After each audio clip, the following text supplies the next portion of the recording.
प्रचार केला असंही फडणवीस म्हणाले. निवडणुकीच्या तोंडावर रोज कायदे बदलले जात आहेत असं सांगत सरकारला हव्या त्या सुविधा देण्यासाठी निवडणूक आयोग काम करतंय का असा सवाल मनसे प्रमुख राज ठाकरे यांनी आज विचारला. ते आज मुंबईत पत्रकारांशी बोलत होते. आजपर्यंत ज्या काही निवडणुका पाहिल्या त्यानुसार प्रचार 5 वाजता संपल्यानंतर दुसरा दिवस रिकामा असायचा आणि त्याच्या दुसऱ्या दिवशी मतदान असायचं. आता मतदानाच्या आदल्या दिवशी नेते 5 वाजेपर्यंत मतदारांना घरी जाऊन भेटू शकतात. ही नवीन प्रथा आणि पद्धत कुठून आली असं ते म्हणाले.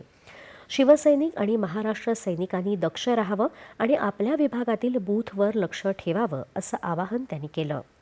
हरलेली बाजी जिंकण्यासाठी निवडणूक आयोग सरकारला मदत करत आहे असा आरोप राज ठाकरे यांनी केला. प्रिंटिंग ऑक्झिलरी डिस्प्ले युनिट नावाचं यंत्र या निवडणुकीत वापरणार असल्याचं आयोगानं कोणत्याही राजकीय पक्षाला सांगितलेलं नाही किंवा दाखवलेलं नाही. यावर उद्धव ठाकरेंनी निवडणूक आयोगाला पत्र लिहिलं आहे असं ते म्हणाले. मतदानाच्या आदल्या दिवशी उमेदवारांनी घरोघरी जाऊन प्रचार करण्याच्या मुद्द्यावर राज ठाकरेंचा जो आक्षेप आहे त्याला काही अर्थ नाही.